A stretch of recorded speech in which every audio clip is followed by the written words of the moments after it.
Olá, como vai? Bom dia, boa tarde, boa noite para todos vocês que estão em mais uma aula aqui dessa classe de Gênesis que nós estamos estudando a origem de todas as coisas. Estamos aqui hoje para falar um pouquinho a respeito da continuação da última aula, que foi quando Noé saiu da arca, ofereceu sacrifício ao Senhor e tudo mais ali no final do capítulo 8 de Gênesis. Hoje nós vamos a aula passada nós falamos também do início, né? De como começou a construção de todas as coisas ali no capítulo 9. E hoje nós vamos finalizar aqui o capítulo 9 de Gênesis, do versículo 18 até o versículo 29, que fala dos filhos de Noé e também no finalzinho anuncia a morte de Noé, dando então encerrada aqui essa genealogia daqueles descendentes de Sete, desculpa, Sem é aqui o filho de Noé. Nós queremos avançar um pouquinho hoje, há questões muito importantes aqui nesse texto que a gente precisa se atentar, principalmente para a construção do futuro da Bíblia, para aquele povo que estava sendo escrito naquele local. Mas antes disso, nós vamos orar, colocar esse tempo na presença do Senhor, colocar tudo isso para que o Senhor continue falando conosco e nos orientando através da sua palavra. Amém? Onde você está aí, feche seus olhos, vamos orar. Senhor, muito obrigado por este tempo, Deus, porque o Senhor é quem nos deu a revelação da tua palavra, foi o Senhor quem nos deixou esse legado, Pai. Ela originalmente foi escrita para aquele povo de Israel, para os descendentes, Senhor, da mulher que conservaram aquela, Senhor, santidade, aquela, Senhor, divindade a qual o Senhor se revelou desde Adão até Eva e quer se revelar a nós até hoje, Senhor. Até hoje o Senhor revelou através da sua palavra, que através dessa palavra o Senhor possa se revelar, Senhor, ao meu irmão, à minha irmã que está assistindo esta aula, ou que esteja com alguma dúvida, ou queira aprender um pouco mais, que em nome de Jesus eles possam ser abençoados, possam ser confrontados pelo Teu Santo Espírito através das convicções, daquilo que o Senhor tem para cada um de nós aqui neste período, Senhor. Que o Senhor possa abençoar, usa-me, Senhor, como boca do Senhor, que não sejam as minhas palavras, mas que seja a Tua palavra em todo momento aqui, em nome de Jesus. Amém? Nós vamos ler então esse trecho do capítulo 9 de Gênesis, do versículo 18 ao 29. Diz assim a palavra do Senhor. Gênesis, capítulo 9. Se você não pegou sua Bíblia, dá uma corridinha aí, pega lá. Ainda dá tempo. Gênesis, capítulo 9, verso 18 até o versículo 29. Diz assim o verso 18. Os filhos de Noé que saíram da arca foram Sem, Cã, Jafé. Cã é o pai de Canaã. Esses três são os filhos de Noé. A partir deles se povoou toda a terra. Sendo Noé agricultor, passou a plantar então uma vinha. Bebendo do vinho, embriagou-se e ficou nu dentro da sua tenda. Cã, pai de Canaã, vendo a nudez do pai, foi contar aos seus irmãos, a seus dois irmãos que estavam do lado de fora. Então, verso 23, Sem e Jafé pegaram a capa, puseram sobre ele, sobre os seus próprios ombros, e andando de costas e com rostos desviados, cobriram a nudez do seu pai, sem que a vissem. Quando Noé despertou do seu vinho, soube o que o filho mais moço havia feito. Então disse: Maldito seja Canaã, seja servo dos servos para os seus irmãos. E continuou: Bendito seja o Senhor, Deus de Sem, e Canaã lhe seja por servo. Que Deus engrandeça a Jafé e que ele habite nas tendas de Sem e Canaã lhe seja servo. Noé, depois do dilúvio, viveu ainda 350 anos. Todos os dias da vida de Noé foram 950 anos e morreu. O contexto a qual Moisés escreve essa passagem aqui é muito importante nós entendermos esse pano de fundo para entender o propósito deste texto que nós vamos ver aqui daqui para frente. Então vou tentar dar esse pano de fundo, recordar um pouquinho, por mais que a gente já tenha falado sobre ele, para que você fique com isso fresco na mente e se prepare, né, para toda a revelação desse texto que nós vamos ver hoje aqui, nesta hora. Bom, o contexto é que durante 40 anos o povo havia peregrinado ali no deserto. Depois de saírem do Egito, chegaram ali onde possivelmente eles estavam nesse momento onde foi escrita essa passagem, né? À beira do Rio Jordão, ali na planície de Moabe, em frente a Jericó, né? E atrás da terra do Egito, onde eles haviam se libertado da escravidão, onde Deus levantou Moisés para fazer isso, né? A terra de Canaã, que estava ali na frente do povo dos israelitas, que acabaram de peregrinar por 40 anos no deserto, que passou por muitas coisas que podem ser descritas ali no livro de Êxodo, né? Como a liderança de Moisés, com os espias e tudo mais, com as decisões de Deus, com o maná caindo do céu, a coluna de fogo durante as noites, né? E as nuvens que acompanhavam o povo durante o dia. Muitas coisas aconteceram nesses 40 anos. Moisés bate na pedra, Moisés manda olhar para serpente para que todos sejam curados. O povo não queria mais sentir a saudade do Egito e queria comer carnes, né, a cebola do Egito, e Deus manda as codornizes. Muita coisa acontece em toda essa peregrinação com esse povo. Mas finalmente Deus então decreta que aquela geração primeira que saiu do Egito, ela não entraria na terra prometida, e então Deus começa a preparar essa nova geração para entrar na terra prometida. E esse texto que nós vemos aqui, ele é fundamental para explicar algumas questões que depois Deus vai dar a Moisés como lei, né? Porque cronologicamente ele se passa antes, então ele explica algumas decisões que Deus criou durante o Decálogo, revelada por Moisés e já registrada ali no livro de Êxodo, que o povo, neste momento onde este episódio está sendo escrito, já está revelado, eles já sabem, eles já estão convivendo com essa lei que Deus mandou Moisés implantar sobre o seu povo, né? Então aqui tem algumas explicações importantes, né? Nós não podemos deixar de fazer o paralelo que é um novo recomeço diante de tudo aquilo que Deus havia planejado na criação, né? Deus cria Adão, Eva, eles pecam, eles caem, a descendência de Caim ela é expulsa da região do Éden, eles fazem uma sociedade, a geração de Sete, que é o substituto de Abel, a quem Caim matou, ele começa a se multiplicar, até o capítulo 6, onde essas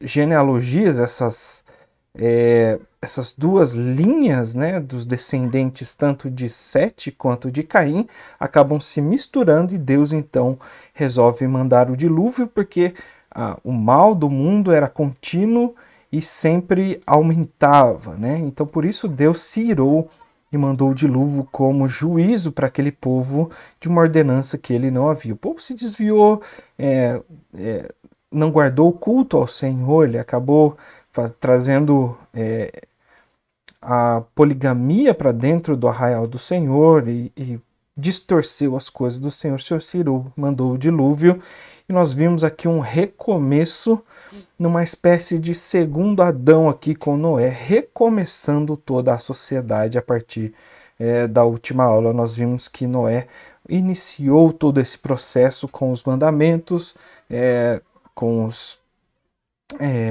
animais, com a família, de multiplicar e de encher a terra, né? Deus deu também a alimentação, já tinha dado desde o Éden toda a parte da agricultura, e agora Deus ordena que libera, né? Não ordena, todos os animais poderiam servir de alimento para Moisés. Moisés não, desculpe, para Noé. Eu já confundi as bolas aqui. Então esse é o contexto, né? O povo estava ali na frente de Jericó, né? terra de Canaã que eles estavam vendo ali no momento em que esse texto foi escrito, voltando um pouquinho ali para Moisés, do contexto em que ele estava escrevendo isso, estava à frente de uma terra que era habitada por 7 nações, né? Por 7 povos que eram militarmente mais poderosos, que tinham mais em número, eles sobrepunham os números da nação de Israel, né? Que eram ali os heteus, amorreus, girgazeus, cananeus, ferezeus, ezeus e os jebuseus, né? Estes eram povos que descendentes de Cã, que era aqui o filho de Noé, conforme a gente vê aqui no texto no versículo 18, né? Versículo 18 vai trazer para nós aqui que Cã é o pai de Canaã, ou seja, por conta de Cã, desse desenrolar dessa história, os descendentes de Cã, acabaram sendo amaldiçoados por Deus e eles se tornaram inimigos do povo de Deus, e este era o povo que o povo de Deus estava ali para enfrentar naquele momento. Então, naquele momento histórico, essa passagem ela é muito importante para esclarecer o porquê que eles estavam ali, por que eles tinham que destruir aquele povo, o porquê que Deus daria vitória a ele. E isso nós vamos ver nesse texto hoje aqui, esses desdobramentos. Não completamente, né? Mas os conceitos por trás de toda esse contexto, ok?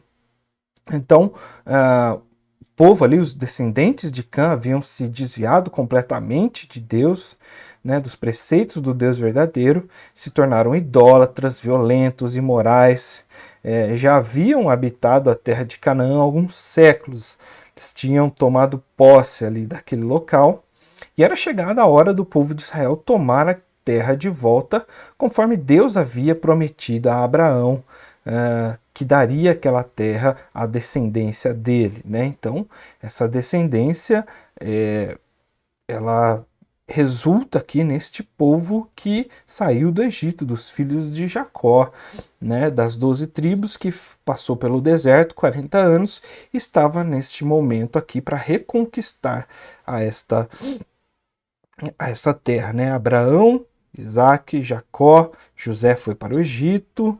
No tempo do Egito o povo era tratado bem, depois eles foram escravizados e Moisés o liberta, né?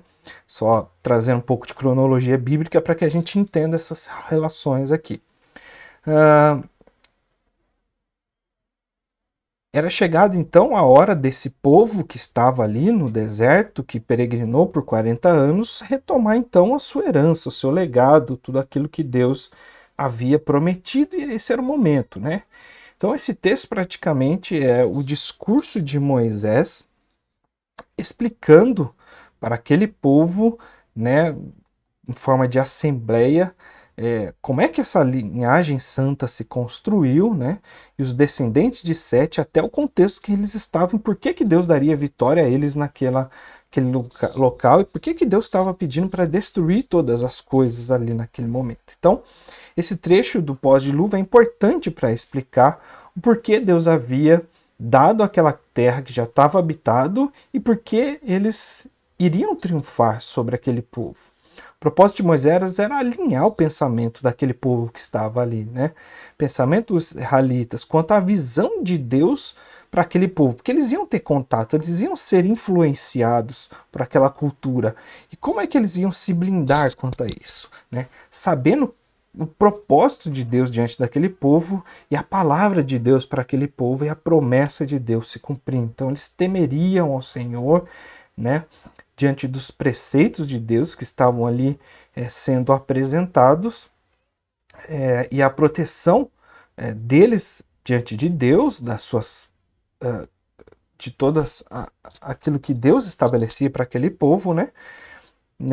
Para realinhar os pensamentos, a visão, prepará-los diante de tudo aquilo que Deus queria deles, proteção contra as falsas crenças que eles iriam acontecer ali naquele momento, né? Olhando para o texto, vendo o decorrer do texto aqui, ele está referenciado ele envolve os 3 filhos de Noé, né? Esse episódio vai marcar toda a história bíblica até o episódio da tomada da terra de Canaã. Então, daqui há uma divisão, há uma bifurcação, algumas coisas que acontecem que vai marcar o texto bíblico vai até a conquista da terra de fato, que é onde esse texto estava sendo escrito, né? Tudo leva a crer que esse episódio do texto se passou um tempo depois que eles saíram da arca, né? Possivelmente já tinham se estabelecido, já tinham se organizado, os filhos já tinham tido os filhos, né? Seus próprios filhos, sua descendência, já tinham famílias, e já tinham feito uma comunidade, já haviam plantado, já tinham providenciado o sustento a partir da terra para eles, né? Então, diante disso, esse texto ele estabelece 5 pontos para que a gente divida aqui e entenda todos esses pontos nesta aula. Primeira coisa que nós vamos ver é a relação dos filhos e a importância dessa relação ali no verso 18 e 19. Segundo ponto é o relato do pecado de Moisés. Sim, Noé, desculpa. Noé, ele peca, né, se embriaga, ali no versículo 20 e 21. A reação dos filhos de Noé diante desse pecado, né, como eles reagem, como eles agem, verso 22 a 23. A profecia de Noé diante da reação dos seus filhos, ou seja, a maldição a Canaã, né, no verso 24 a 27. E por fim, o relato da morte de Noé, ali no verso 28 e 29. Ok?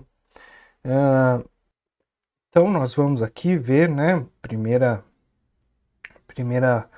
ponto dessas divisões, para que a gente entenda. Aqui no verso 18 e 19 diz assim: os filhos de Noé que saíram da arca são Sem, Cã e Jafé. Cã é o pai de Canaã. Estes são os 3 filhos de Noé, e a partir deles se povoou toda a terra, né? Primeira coisa que Moisés se lembra aqui, e nos faz lembrar através desse texto, é o nome dos filhos de Noé, né? Nesse momento eles identificam ali no verso 18 quem são os filhos de Noé, né? Esse texto, essa identificação, ela aparece pela 4ª vez aqui nos textos de Gênesis, né? Cã, Sem e Jafé, né? Cã sendo o mais novo, como disse aqui o texto, né? Ele faz destaque de que Cã era o pai de Canaã, e depois disso, isso se repete ali no verso 22, né? Que ele era o pai de Canaã, né? Para deixar isso muito bem evidenciado daquilo que haveria de vir, né? Nos dando a direção daquilo que o texto vai tratar nesse trecho aqui, qual o propósito da escrita desse trecho, identificando o filho de Noé, que é o pai de Canaã, né? Então, Canaã era um dos 4 filhos de Cã, né? Ali no versículo, Gênesis, no capítulo 10, verso 6, ele vai falar dos filhos, da genealogia dos filhos de Noé, né? E foi através de Canaã, né? Através de Cã, que os povos se originaram, foram inimigos de Israel. Por exemplo, os assírios, né? Os babilônicos, os egípcios e os filisteus. Estes povos todos têm origem na descendência de Cã, né?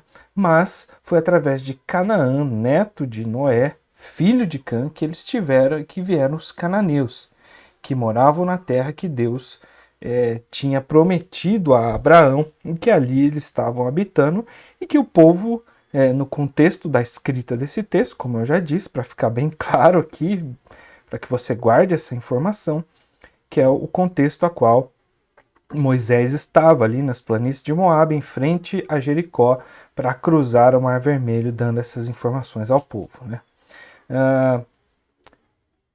A ênfase grande se dá aqui aos filhos de Noé, que através desses 3 filhos vieram todos os povos que povoaram, que hoje têm origem na terra, né?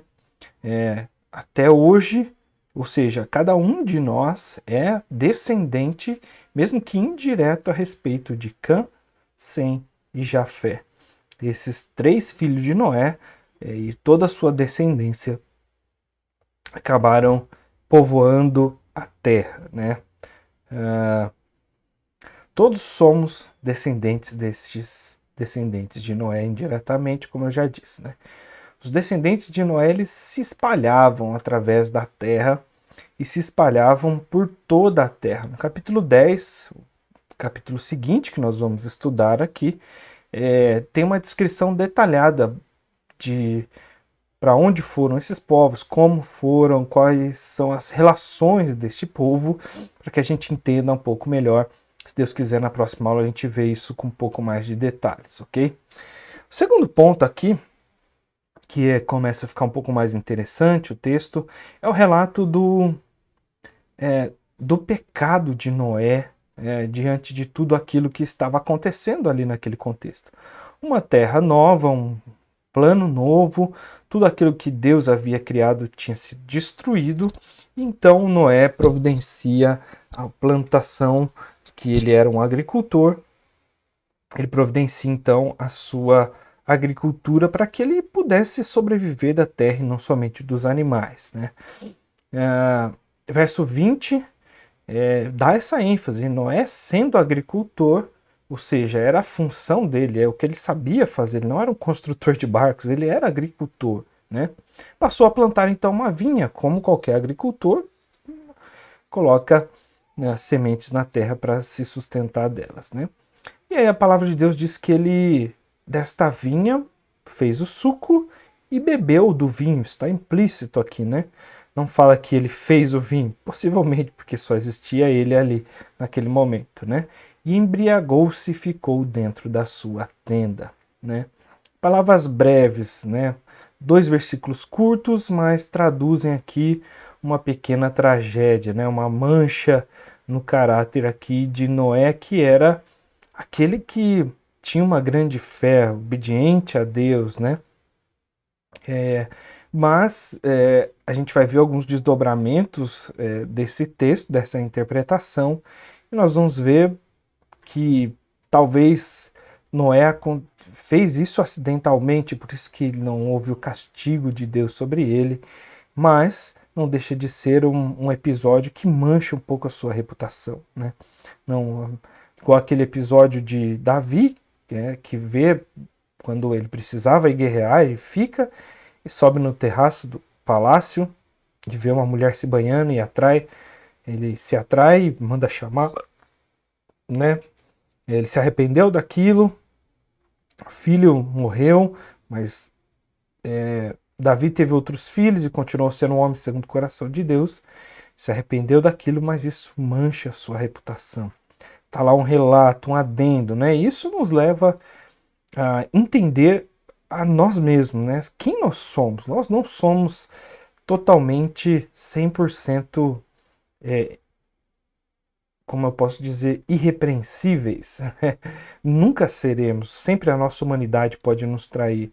Sempre a nossa humanidade pode se aflorar e permitir que alguns deslizes diante de tudo aquilo que nós conhecemos de Deus possa de fato não acontecer. A gente pode vacilar em algum momento. Isso pode manchar a nossa reputação. Por isso que nós precisamos estar sempre com os joelhos postos diante da presença do Senhor, para que Ele conduza a nossa vida. Que qualquer deslize da nossa parte pode custar a nossa reputação diante de todos aqueles que nos veem, né? Diante de Deus, nós podemos reconstruir isso, mas muitas vezes diante dos homens isso nos abala de uma maneira que nós não conseguimos mais reconstruir. Temos que mudar de local, de ambiente, de pessoas, ir para um lugar onde ninguém nos conheça, para que de fato a gente possa reconstruir a nossa vida sem pré-julgamentos, né? Isso acontece, é muito comum, infelizmente, nos dias de hoje. E uma lição aqui que nós temos diante de Noé é que nós precisamos saber que nós estamos suscetíveis a isso. Nós precisamos entender que nós não somos perfeitos, por mais próximos que estamos de Deus e por mais que nós pensamos que nós estamos bem, né? Como diz a palavra, aquele que está em pé, cuidado para que não caia. Não desejo que você caia, Mas a palavra de Deus aqui nos alerta porque a qualquer momento, a qualquer vacilo, né, Noé estava sozinho, não tinha ninguém ao redor dele ali. Não tinha ninguém falando para ele assim, olha, vamos beber um vinho. Não, ele simplesmente plantou, colheu e bebeu. Né? Ele fez sozinho. Isso nos ensina que o pecado não está fora, ele está dentro de nós. Né? Então ele nos incentiva a fazer algo. Né? Então, mesmo sozinho, mesmo em qualquer ambiente, nós somos tentados a desagradar a Deus a todo momento. Então, abra os olhos, que nós possamos nos submeter a Deus a todo instante para que isso não aconteça, em nome de Jesus. Né? Então, voltando aqui para Noé, é a primeira vez, né, que no verso 21, que vinho é mencionado na Bíblia. Nós não sabemos se o vinho já era conhecido antes do dilúvio. Uma posição de exegese desse texto diz que sim, né? Que Noé já sabia como até fazer o vinho. Deus não havia o proibido. Ele entregou tudo nas mãos da humanidade e ali ele estava, né? Mas isso não quer dizer que ele podia usufruir ou abusar das coisas boas, né? Mas foi exatamente o que ele fez. Uma exegese do texto original, escrito de fato no hebraico, nos dá a entender que Noé passou a plantar a uva, ou seja, ele não sabia anteriormente, ele não havia plantado uva, ele não sabia como era isso, era uma novidade para ele, ele passou a plantar a uva, né? É algo inédito para ele, não havia plantado anteriormente, e acabou fazendo suco dela e descobriu, talvez acidentalmente e por deixar o vinho estocado há algum tempo, o suco da uva, ele acabou fermentando e trazendo a embriaguez ali a Noé. Né? E acabou provando os efeitos desse vinho de fato. Né? Um dos motivos que ele não foi castigado por Deus foi por esse incidente, né? Porque não dá para a Bíblia não nos dá pista que ele fez isso de propósito, sabendo que de fato aconteceria, que ele já conhecia aquela fruta, que ele já conhecia o seu suco e sabia se ele deixasse um tempo aquilo ia de fato acontecer, né? Ele ficaria fora de si, embriagado, né? Então tudo leva a crer e eu fico com essa interpretação de que Noé realmente foi um acidente, né? Assim como a cerveja foi um acidente, assim como a fermentação da cevada, de trigo, né? Assim como outros acidentes aconteceram e foram descobertos. Por exemplo, a Coca-Cola foi um acidente, né? Era para ser um desentupidor, um xarope, alguma coisa nesse sentido, e descobriram que aquele negócio era bom, que as pessoas gostavam. Então vazaram, colocaram gás e hoje a Coca-Cola é o que é, né? Todos gostam bastante. Eu gosto bastante de Coca-Cola. Dá para saber pelo meu rosto redondo e pelo meu corpo aqui que eu tomo bastante, né? Então, muitas coisas acontecem por um acidente. Eu fico com essa interpretação de fato que Noé não fez isso de propósito. Ele não conhecia de fato a vinha, não conhecia a uva e isso aconteceu por acidente, né? E aí nós caminhamos aqui para o verso 21, onde ele consuma, mesmo não sabendo, ele bebeu, e a palavra de Deus diz que ele se embriagou, né? Ou seja, depois de fazer, ele bebe e bebe demais. Ele gosta daquele negócio, vê que ele começa a ficar bem louco e continua bebendo, né? Ele procede de maneira, de certa forma, dissoluta e irresponsável e acaba ficando nu na sua tenda, né? Tenda essa que foi Jabal, né? Lá no capítulo 4, verso 6, que foi o criador de tudo isso, né? O inventor disse, Noé não havia inventado a tenda e aparentemente depois dessa comunhão das gerações, aí, tanto da mulher quanto da serpente, dos cainitas, né? Da descendência de Caim, como a descendência de Sete, depois elas se misturaram e muitas coisas ficaram comuns a este povo e se entende que a tenda é uma dessas coisas, né? Se tornou popular nos tempos e é adotada pela família de Noé, que diz que eles habitavam em tendas naquele tempo, né? E aí a história continua aqui dizendo que Noé se despe e fica nu, né? Não tem outra descrição além dessa, né? Apenas o relato dessa nudez aqui de Noé, né? E aí nós vamos para o terceiro ponto dessa exposição, que talvez é o mais polêmico, o texto mais difícil aqui de interpretação diante das poucas informações que nós temos aqui nesse texto, né? Que é a reação dos filhos de Noé, né? Verso 22 e 23 diz assim: Cã, pai de Canaã, novamente Moisés retoma aqui, né, essa informação de que Cã é o pai de Canaã, daquela nação que eles haveriam de enfrentar ali à beira do Rio Jordão, né, que estavam na frente da cidade de Jericó. Vendo a nudez do seu pai, foi contar isso aos seus irmãos, verso 22, ainda, que estavam do lado de fora. E então, sem Jafé, pegaram a capa, puseram sobre seus próprios ombros e andando de costas e com os rostos prostrados, se desviaram e cobriram a nudez do seu pai sem que a vissem, né? Novamente, Moisés aqui, como eu já disse, dá essa ênfase a Canaã, e o relato diz que o filho mais novo entra e vê seu pai nu e conta para os seus irmãos que estavam do lado de fora, né? E aí essa situação vai desenrolar e nós vamos ver nos versículos seguintes uma maldição para o filho de Noé, Cã, né? E não para ele propriamente dito, mas para o seu filho, né? Mas a gente olhando esse texto, mas qual é a razão, né? Qual foi o pecado de Cã? O que ele aprontou para que o pai dele ficasse tão bravo de tal forma que ele amaldiçoou seu neto, né?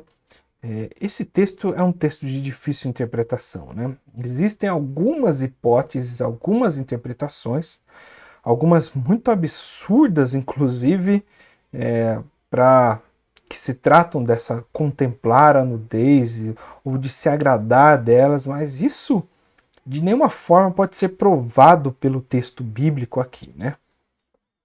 E uma dessas interpretações grotescas, eu diria, né, é uma interpretação de dentro do judaísmo, é que Cã não seria o filho mais moço de Noé, mas sim Jafé, por conta de como a Bíblia apresenta Cã, Sem e Jafé, né? Então Jafé seria o mais novo e não Cã, né? Então o judaísmo assume isso. Por que ele não amaldiçoa Cã? Né? Porque ele fala que ele amaldiçoou o seu filho mais novo. Mas Cã tinha um filho mais novo que possivelmente estava com ele no momento de todo aquele acontecimento. E Cã, então, Canaã, que é o filho mais novo, ele acaba sabendo de tudo que acontece e participa de tudo aquilo junto com o seu pai, e por isso há essas palavras descritas aqui que Moisés fala a respeito do filho mais novo, que era o filho mais novo de Cã, e não necessariamente o seu filho mais novo de Noé, né? Isso dá a entender que eles abusaram sexualmente de Noé naquele momento, e o grande responsável por isso foi Canaã. Ele foi o precursor disso, e por isso que ele foi amaldiçoado aqui. Não há como provar ou como interpretar isso neste texto, e até uma interpretação muito forçada diante de toda essa situação. Uma outra interpretação é que Cã conheceu a nudez, ou seja, no sentido de Adão ter conhecido a Eva, de ter se relacionado sexualmente com ele. O verbo aqui que está no texto é o verbo ver, contemplar, né? E não conhecer no sentido de realmente possuir como um homem e uma mulher, né? Então acaba um fundamento muito fraco, um argumento muito fraco diante dessa interpretação, né? Muitas pessoas adoram essa interpretação porque explica muito a veemência do castigo de Noé diante do seu filho, explica o porquê que ele ficou tão bravo e o porquê que ele amaldiçoa, dá um castigo tão severo assim para o seu filho, né? Mas de fato não tem uma interpretação, uma aceitação clara no texto. O texto não diz isso, né? O texto não diz isso. Outra interpretação aqui que vem da Idade Média aqui de Agostinho e de seus precursores é que Cã ele acaba castrando seu pai Noé, né? E seu filho Canaã ele estava em conjunto com ele e o ajudou a fazer tudo isso, né? Mas isso não encontra base bíblica nenhuma, afinal a palavra de Deus diz que os irmãos estavam para fora da tenda, eles não permitiriam que isso aconteceria naquele momento, né? Então essas são algumas interpretações que você pode ver por aí, algumas pessoas podem dizer essas coisas, mas de fato não há base bíblica e muito menos histórica para nós entendermos isso desta forma diante deste texto, né? A hipótese mais provável aqui é que o pecado de Cã foi dar publicidade a algo que estava restrito à tenda ali. A palavra de Deus diz que Noé estava nu na sua tenda, ele não saiu andando, assediando todo mundo, se mostrando. Afinal, a nudez era pública era uma das maiores vergonhas no tempo antigo. Então, como ele vai fazer isso sendo um homem de fé temente a Deus, né? É mais provável que algo estava acontecendo diante da intimidade dele. Cã viu isso, ao invés de proteger o seu pai, cobri-lo e deixá-lo isolado, não, ele foi dar publicidade a toda a sociedade que estava ali naquele momento, que eram os seus mais dois filhos. Aquela vergonha que ele estava tendo naquele momento, né? E este foi o grande erro, né? Sua obrigação era cobri-lo, era proteger o seu pai. E ele escarnece do seu pai, zomba, divulga essa falha no caráter do seu pai, evidencia este erro ao invés de protegê-lo, né? E convida ainda os irmãos para que fizessem parte em conjunto desse escárnio, né? Diante de tudo aquilo que estava acontecendo ali com Noé. Talvez isso não soe tão grave aos seus ouvidos nos dias de hoje, onde o desrespeito aos pais ele é muito corriqueiro, muito normal nos dias de hoje, né? Qualquer coisa, um filho se dá o direito de desrespeitar o seu pai, né? Muitas vezes por conta própria dos limites que os pais não estabelecem, outros porque realmente o pecado vem assolando a nossa sociedade de tal forma que não há mais temor, né? Não há mais temor. Mas diante dos patriarcas, os pais eram extremamente respeitados. E uma ofensa dessa à honra de um patriarca, do pai, principalmente de Noé, que era o arauto ali, comunicador com Deus diante de toda aquela sentença de juízo que ele havia feito, é algo muito grave diante dos olhos da sociedade ali na época, né? Então é algo irreparável a honra de Noé, ele se portar daquela forma e isso ser divulgado para toda a família. Então, por isso que Noé o amaldiçoa, né? Sem Jafé, já fazem o contrário, eles protegem, eles cobrem sem zombar, sem olhar, né? Sem conhecer a nudez do pai. Nós vimos que a nudez pública, como eu já disse aqui, é uma das grandes desonras naquele período. Cobrir a nudez sem Jafé agem de acordo com o que tinham aprendido com seu pai, né? A respeito do que havia acontecido no Éden, quando Adão e Eva pecam, veem que estão nus e se envergonham disso, né? Então, Sem e Jafé estavam muito alinhados com esse conhecimento e eles fazem, puxa, eu não posso deixar o meu pai passar essa vergonha assim como Noé o fez, assim como Adão fez, Eva o fez, né? quando Adão pecou, tentou se cobrir e Deus o cobriu, e foi isso. E esse era o proceder correto naquele momento, e não zombá-lo ou fazer qualquer escárnio diante daquilo que estava acontecendo, evidenciando aquele erro de Noé, né? Isso foi muito grave diante dos olhos de Deus e da sociedade. Então Noé amaldiçoa o filho de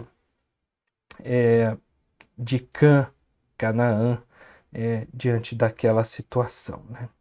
Uma curiosidade é que eu procurei ver como é que a novela Gênesis ia abordar esse tema, porque é um tema difícil. E assim, propriamente dito, eu sempre quando era mais novo, estudava um pouquinho menos, eu estava com esse preceito de que de fato houve alguma coisa ali, porque é muito exagerado esse castigo, e eu fui influenciado por muito tempo por conta essas interpretações um pouco mais radicais da Bíblia, sem base nenhuma. Eu queria ver como de fato a mídia ia tratar essa passagem diante da novela que está aí pela Record. E para quem vai receber o material, eu estou colocando o link aqui diante desse trecho da novela, né, onde Noé se embriaga ali. Há uma diferença do texto bíblico, porque na novela ele está no meio da vinha, ele dorme no meio da vinha. A palavra de Deus diz que ele estava aqui, né, na sua tenda e não no meio da vinha, né?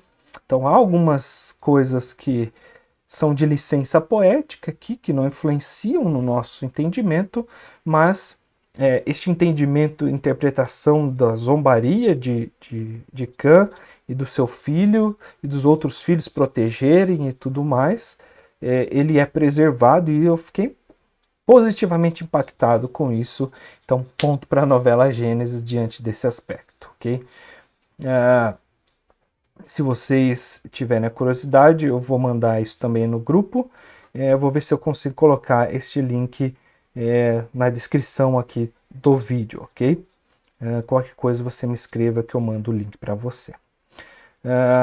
Então, aqui se finaliza o relacionamento dos filhos diante dessa tragédia, e Noé então profetiza sobre os seus filhos do verso 24 ali ao 27, né? Quando Noé se despertou do seu vinho, soube que havia acontecido, e então disse: maldito seja Canaã, seja servo dos servos para os seus irmãos. E continuou: bendito seja o Senhor Deus, Deus de Sem. Canaã lhe seja por servo. Que Deus engrandeça Jafé, e que ele habite nas tendas de Sem, e Canaã lhe seja servo. Né? Quando ele desperta então da bebedeira aqui, toma conhecimento de que havia acontecido, o que seu filho menor havia feito, deixado de cobri-lo, a sua nudez, a sua vergonha, divulgando o seu pecado de maneira jocosa, desrespeitosa, e Noé possivelmente fica contrariado diante daquela situação, né?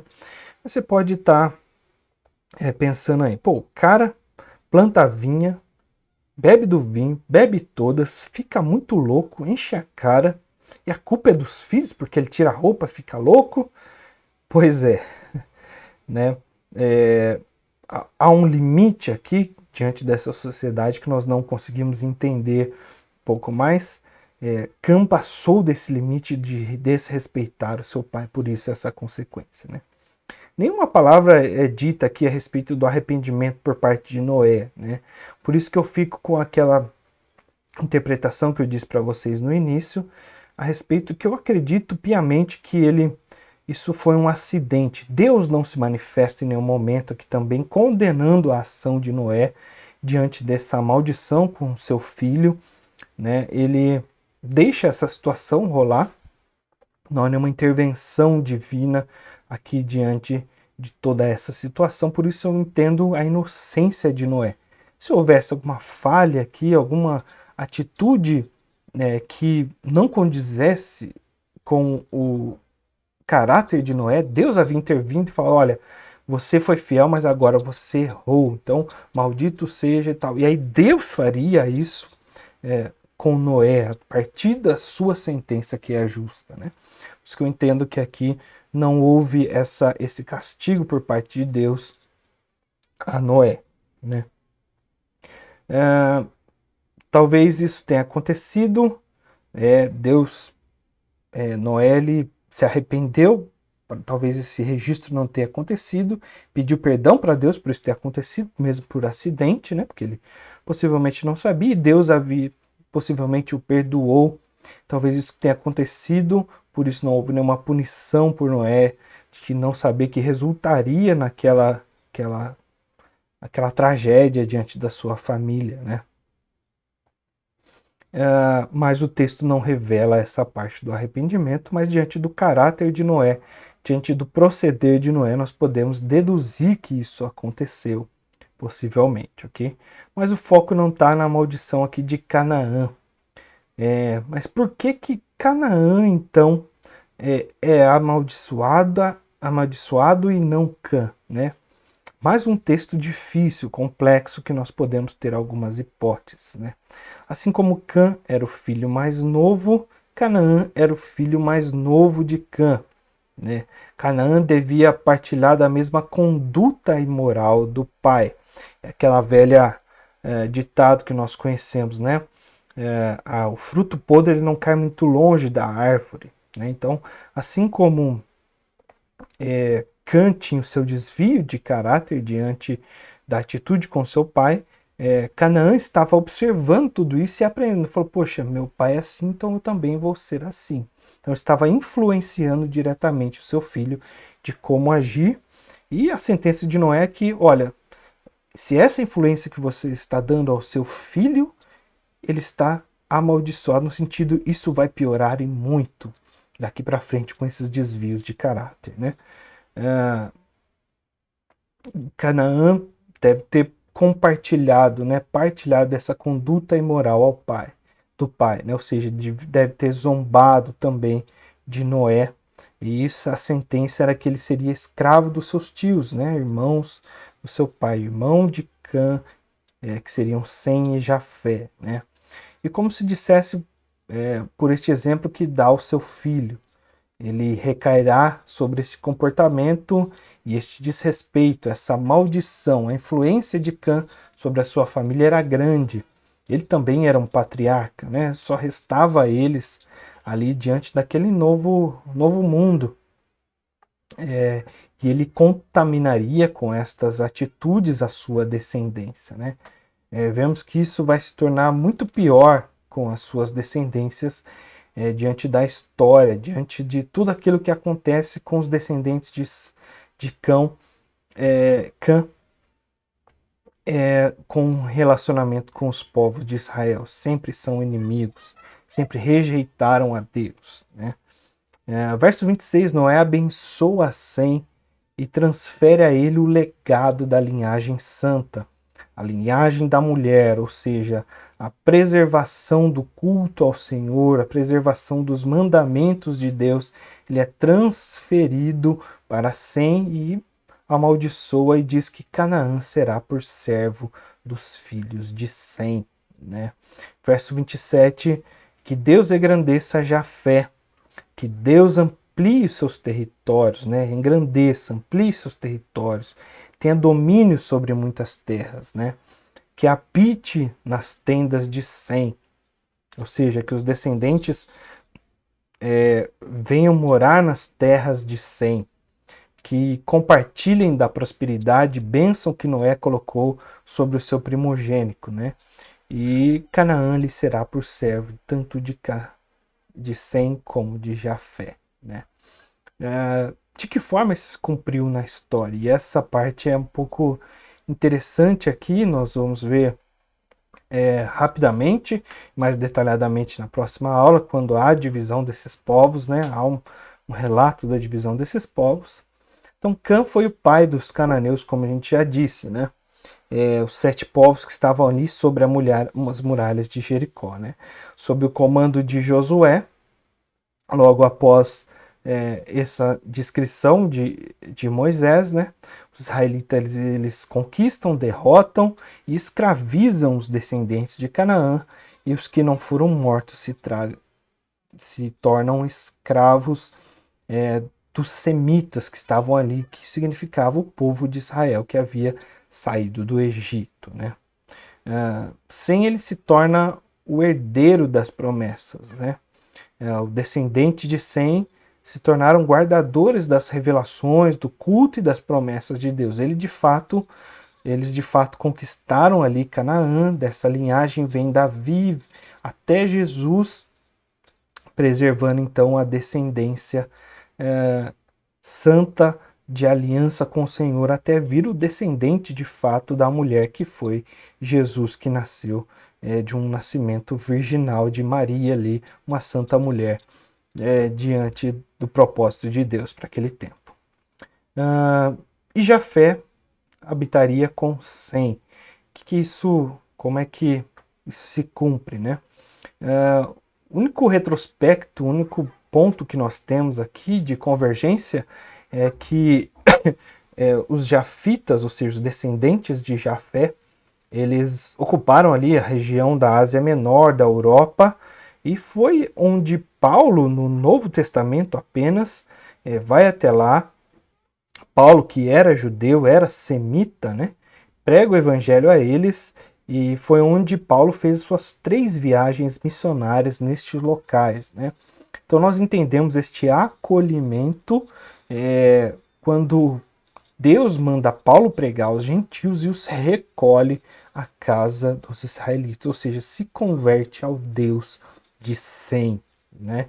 Então essa é a relação que nós temos nessa profecia aqui de Noé. E quinto, por último, não sem muitos mistérios, sem muitos desdobramentos, né? Tem o relato então da morte de Moisés, de Noé, verso 28 e 29. Então diz que Noé, depois do dilúvio, ainda viveu 350 anos, né? Ele teve tempo ainda de ver a terra se encher, o povo se multiplicar, as coisas se tornarem maiores, como Deus tinha destruído antes do dilúvio, né? Conseguiu orientar boa parte deste povo, né? Como os descendentes de Sem. E todos os dias de Noé foi 950 anos e morreu. E aqui se põe então o fim da genealogia de Sete, né? Daquela 10ª geração, a qual Deus decide destruir o mundo por conta do dilúvio. Então, aqui é colocado um ponto final e Deus então reinicia esta história e muitos desdobramentos ainda acontecem. Ok? Nós continuamos na próxima aula a respeito desse texto, no capítulo 10. E não perca, né? Qualquer dúvida, qualquer pergunta, mande para a gente aqui. Nós temos um grupo no WhatsApp, pode deixar aí sua pergunta na descrição desse vídeo, nos comentários. E fico aqui à sua disposição, tá bom? Forte abraço para vocês, até a próxima aula e tchau!